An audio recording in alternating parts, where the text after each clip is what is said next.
just for a minute. Close your eyes for a second. Hi Posh fam, welcome back to yet another episode of the Real Housewives of Potomac. There has been a lot that has happened behind what's been going on in this particular season. However, we will uncover and unpack all the shenanigans that was episode 7. And I will give you a little bit of insight or catch up on all the goss that is happening with regards to the ex-housewives and current housewives jail situations. Now let's dig in. First things first though, if you're yet to subscribe, please subscribe. Share this channel with your friend and always hit the notification button so that you can get alerts when I upload my next video. They're a bit late than I would like them to be, but regardless, just hit the notification button and share this channel with your friends. All right, now the ladies are back from Nevis and they're all now back to their home base in Potomac, and so they're all kind of getting ready for Pride Week. Now this is where we do introduce, or we see the reintroduction of Monique Samuels. Is her name Samuels still? Yes, her ex-husband Chris Samuels will not be joining her. You all know they're ex for a reason. However, he is a topic of conversation in this particular season because Stacey, for some reason, had something to do with him. We're going to unpack the juiciness, or we'll try and nearly unpack the juiciness of that. But yes, guys, let's start off with Angel, because the reason I want to start off with Angel, she's not a topic of conversation in this particular episode. But we're going to give her grace and just swing by whatever her beef is. Now, we are 7 episodes in. The catfish comment happened in episode 4, if I'm not mistaken.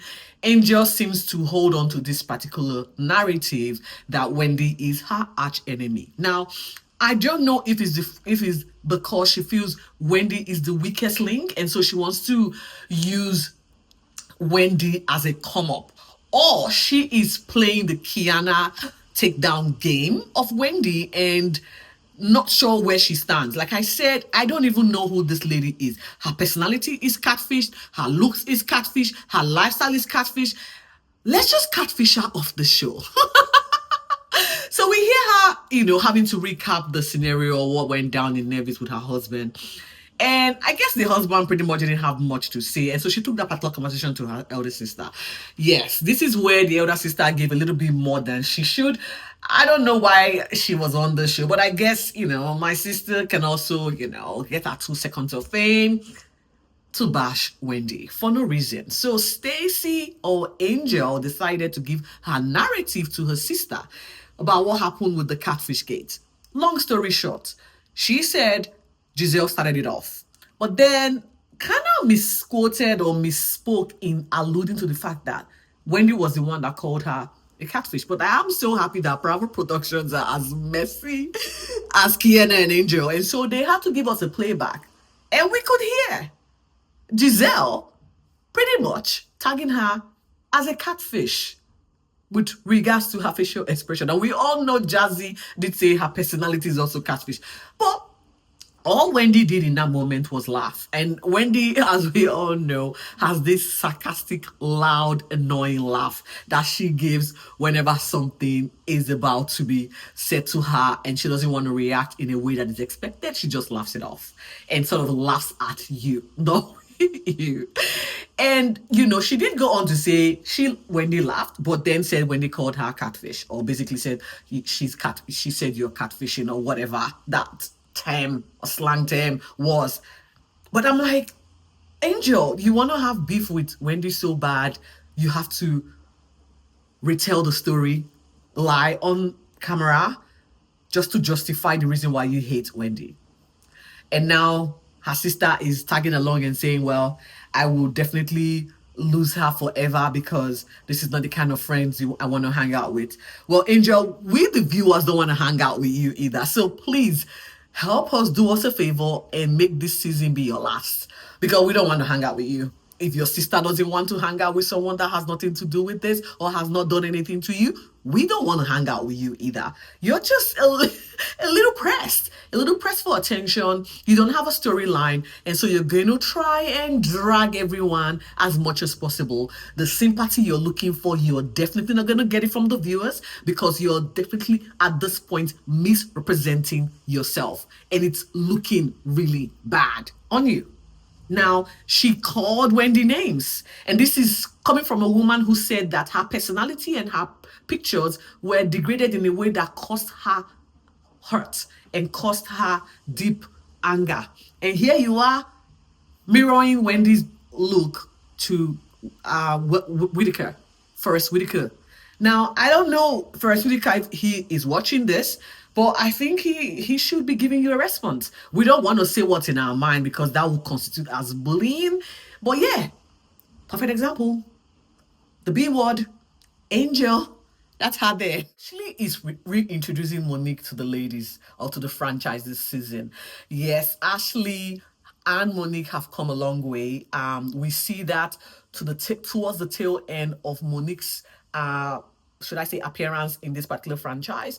That was it was a very messy situation that occurred between Monique and Candice, and this led to a lawsuit filed by Candice, and the one housewife that stood by Monique in all of this was actually Ashley. And good to know that Ashley's relationship sort of blossomed outside of the show and shows that supportiveness that women should have for each other, if I should say. It is hard, it is rare, and from this franchise, it is particularly even very rare. And to see Ashley doing her best work, we'll give her credit where it is due. Now, Monique is telling us a little bit about what's been going on or what we have missed. Yes, the divorce, the death of her bird, her finding her own space, healing from past trauma. And, I think it's safe to say Monique just wants to move forward and clean slate. I guess he who is without sin should cast the first stone. She's looking a whole new woman, and I can't wait to see who Monique, shows us this particular season. I do hope that her coming back to the group is the spice and the oomph that we need as we go, we're almost halfway to the season now. And so I would like to see more of Monique, especially I want her to have a sit down with Giselle, because all of the situation that saw her exit literally was Giselle wanting no parts to do with Monique. She made it quite clear and made sure all the other ladies excluded themselves from Monique. And when you are alienated, that feeling is not a good feeling, especially in a public forum as this. Monique exited. Now, I hope that her relationship or that she's working through co-parenting with Chris Samuels, and hopefully we get to see more as she navigates singlehood, with her kids, all most of them all grown. And yeah, I'm excited. I'm really, really excited to see how this mesh with the new wannabe ladies and the OGs of the show. So we move on from Monique's sit down with Ashley to Wendy, and this is I'm going to cut through what's happening behind the scenes here. So Wendy is showing us her reno work that's happening in her home. Now, the irony of this is when we saw the $100,000 bill, when I saw the $100,000 bill that is the estimate for this renovation work, I'm like, is this where or why they had to allegedly do what they did? Because I don't know, man. I'm just kidding. Like, you know what? Innocent until proven guilty. So I think in the news the last week, Wendy through her lawyers have come out to, defend a few of the allegations that has been peddled, in the media. Now, the prosecution team, I'm not sure who is doing this.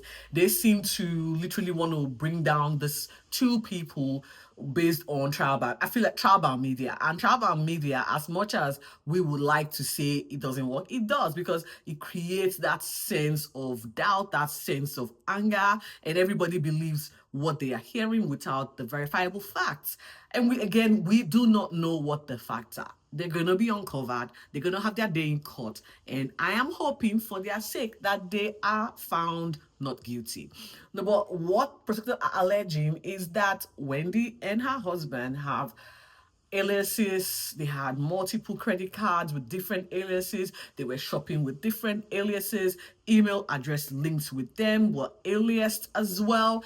And it is no surprise that all of this mounting loads of evidence, it's just hard to deal with. But then the legal representation for Wendy are coming out to debunk most of this, allegations, saying that yes, as a celebrity, they use aliases to do their shopping.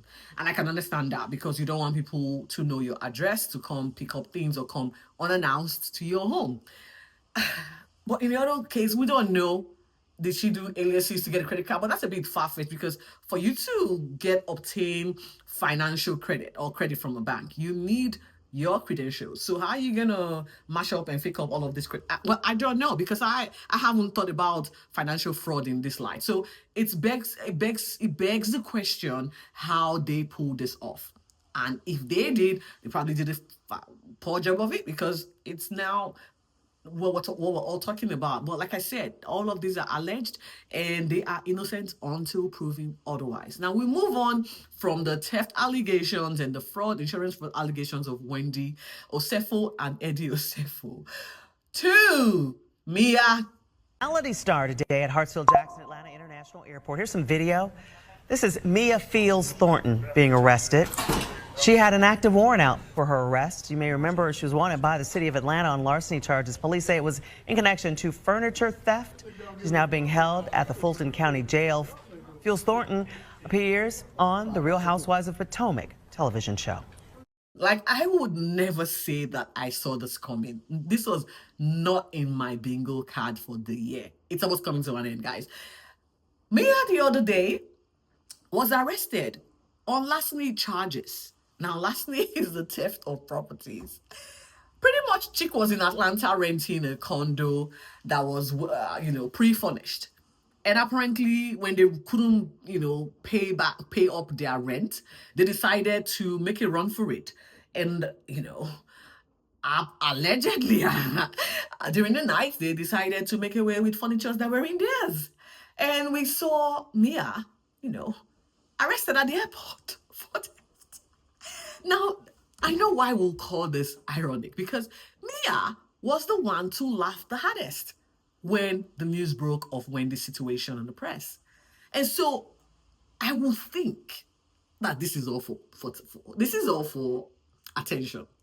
I don't want to believe that Mia would then subsequently go on to steal stuff, knowing what's been happening in that particular franchise, the Real Housewives of Potomac, or what people are alleging online as the Real Housewives of Prison. Like, Karen opened the floodgates. Wendy, we don't know where she's at. Now Mia has just, didn't even take $5 and was kicked straight to jail. It's like, do not pass go. Yeah. I feel so sad for her. But at the same time, it is amusing in itself that this lady, when she presented herself on this franchise, she came across as very rich. Although that, that we ultimately saw the downfall of her on this particular I don't know what to say. We saw her downfall. We saw how all of her lives crumbled on her feet because it was exaggerated to the point where these things are not 1 + 1 is not making 12. There's no way. You know what I mean? And so no surprise that she would do this. But it's still surprising that she conceived and did it. Where is Bobby Valentino in all of this? Because I thought they were dating. Bobby Valentino seems to be a famous musician that would have a good net worth, right? So, okay, guys, I don't know. Let's move on from Mia to Kandi Burruss. It was announced today that Kandi Burruss is getting a divorce from her husband, Todd. They've been married for 11 years, together for about 15 years. Now, like I said, the internet has been heating up in the last couple of days because Kandi Burruss, through People's Magazine, came out saying that she is divorcing her husband, Todd Tucker. Now, if this is a scheme that Todd set up, I do not know what is. Again, who would have thought that we are ending the year with a candy sad news? Now, I am quite serious. This was a breaking story that, okay, I would repeat myself again. I did not see coming. There were speculations. There has been speculation. Speculation has, trailed the both of them, giving their, should I say, perceived open marriage lifestyle. Like, no judgments here. People live the way they feel they want to live, and we, as spectators, have no say in their affairs. They are adults and have the right. We all have the right of choice. Free will, it's, yours to keep.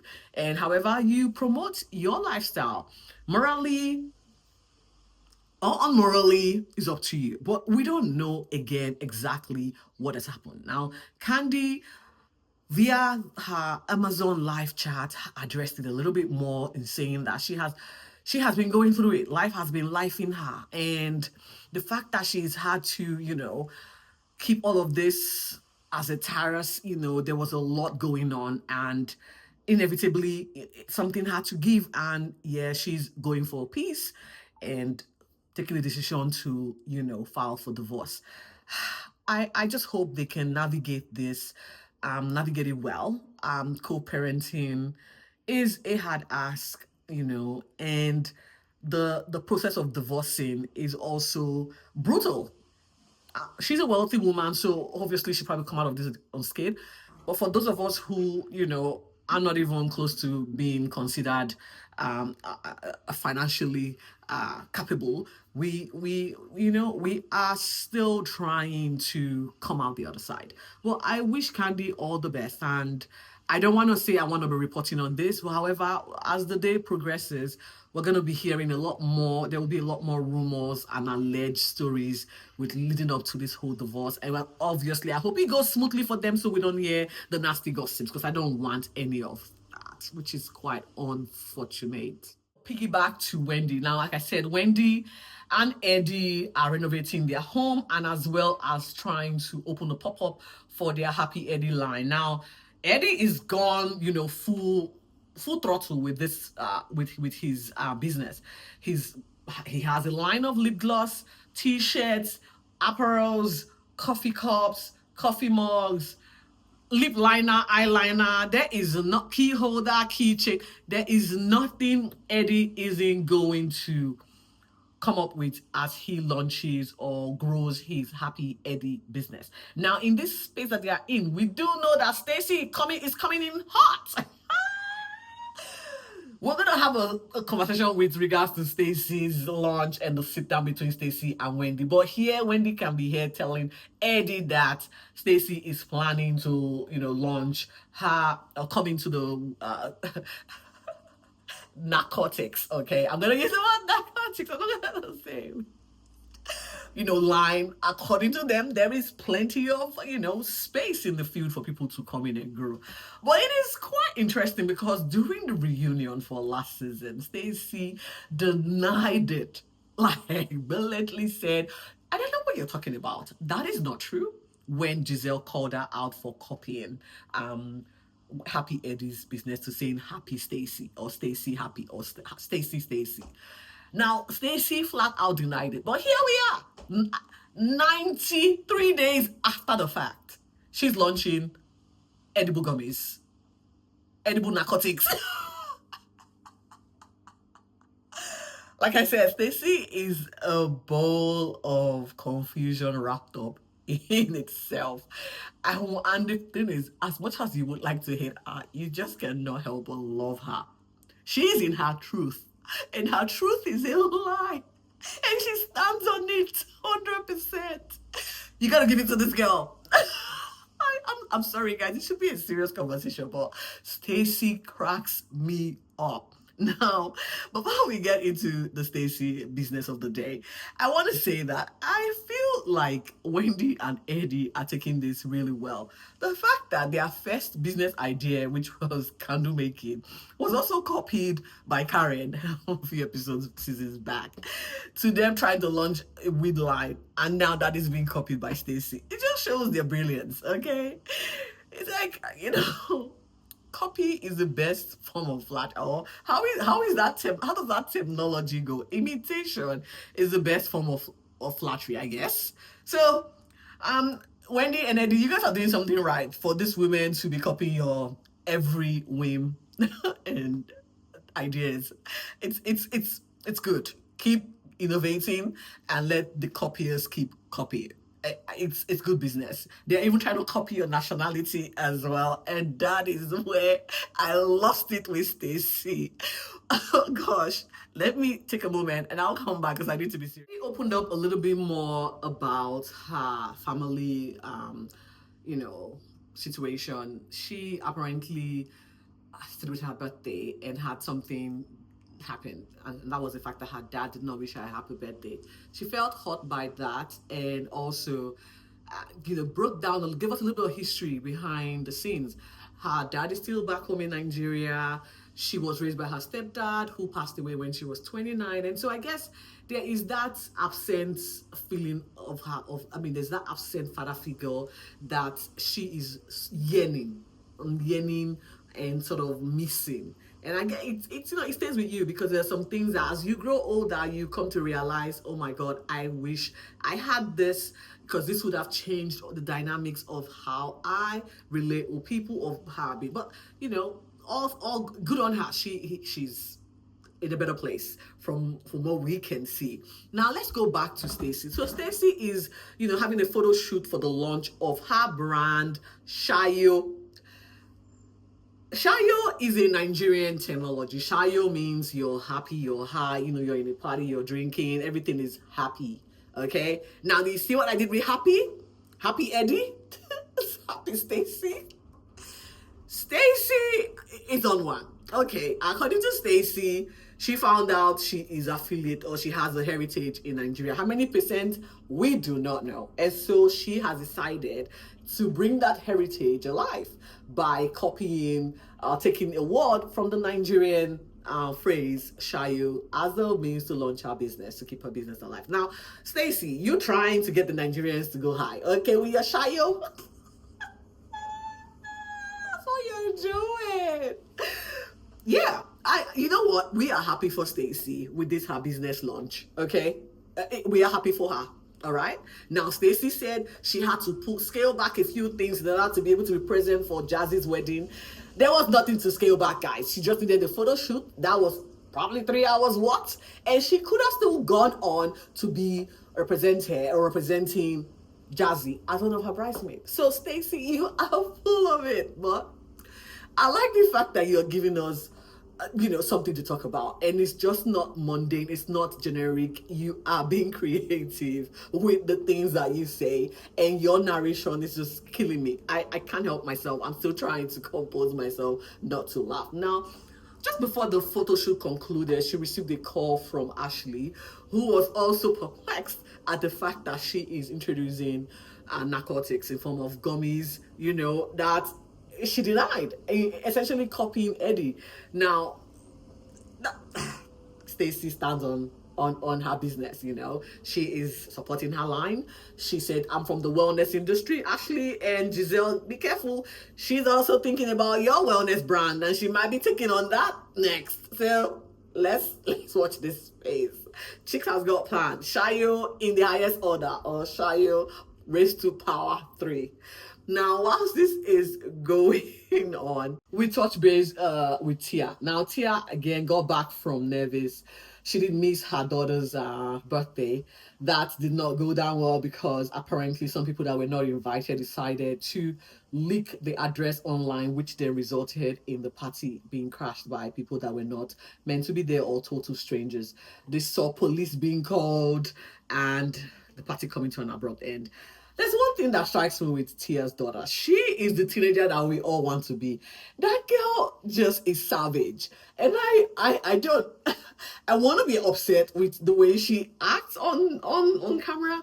But you just have to love her. She just stands on her own truth and takes no prisoner in the way she talks to her mom and addresses her parents. Like that's Tia right there. Like Tia, that's your twin. You know, like that your daughter, she is a replica of you.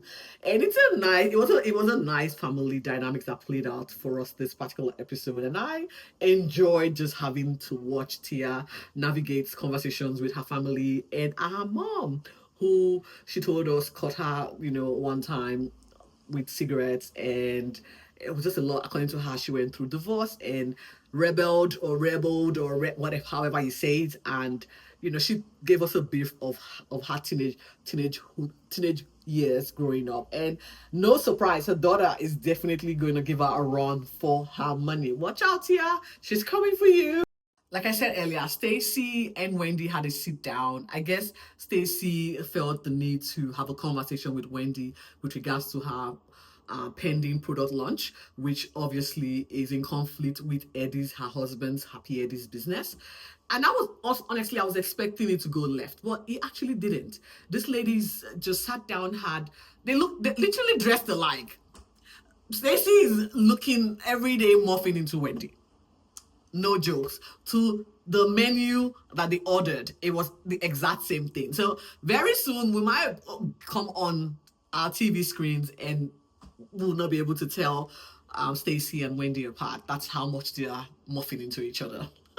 So it was a refreshing conversation that they had, and it saw me giving Wendy grace, because she did not react in the way that we were expecting her to react, even with the fact that she was Stacey has stolen the name Shayo from being for a link, or having a ancestry link to Nigeria, to being affiliates with Nigeria. Stacey, just get your words right, okay? Are you half Nigerian? And if yes, how many percentage? We need to know. Have you exactly traced it to the direct tribe? Because we just need to know all the details. Stacey, get on it. We need to know. You can't be stealing our phrase for your business line, and we don't have the exact details of your heritage linking you to Nigeria. So get on it, girl. Very quickly at that. Now, before we get to this particular end of this episode, we did catch up with Giselle, who is heading back to Atlanta for a finalization of the court case that is in relation with her dad's will and estate. Now, we all know there's a backstory to this, in that the dad passed, and the will that was left behind was found out to be forged, or a dodgy one. And so that saw the families in court trying to get that particular will tossed out. And so we don't know the final details of this, but according to Giselle, there is a headway, because the judges are now going to deliberate and get back to them on the outcome of their deliberation. And we hope that this goes in Giselle's favor, because there is nothing as sad as having to lose your father and then having to fight for his possessions. That is sad in any way, shape, or form you try to, look at it. But all the best to Giselle as she fights this. Now, this particular episode ended with the ladies meeting up at having a pre-pride get together. Now, this is where Monique was introduced to the other girls. They all got together. Ashley handed them t-shirts with pride tag names to go with it. And very, very quickly after the introductions were done, Kiana wanted to know how Stacey is linked to Monique, because according to Kiana, Stacey did say that she knew Monique. I don't think that was what exactly Stacey said. We know Stacey said she met Chris, all right? And so very quickly, Giselle was like, no, that wasn't Monique, but that was Chris. And yeah, Kiana then said, oh yeah, you're dating Chris, Monique's ex. This is where it ended for us, guys. I can't wait to see how Monique responds to it, if she does respond, and what Stacey says. afterwards because Stacey is coming in hot. She's not taking things sliding down. Like she hits it she dishes it out as you're giving it to her. So I cannot wait to see how this unfolds in the next episode. But before we go, we do need to say congratulations are in order to Jazzy, who got married. The girls, when I mean the girls, Ashley, Wendy, and Stacey were present to watch her, share her idols and take her vows in front of the camera with her husband Darius. Now, she looked fly as hell. I'm not sure why it wasn't covered in depth, but I guess there wasn't time for that much coverage. But here's to Jazzy enjoying her marriage life. And yes, kudos. And that's it, guys. I can't wait to unpack next episode with you. Stay on and remember, you are deserving.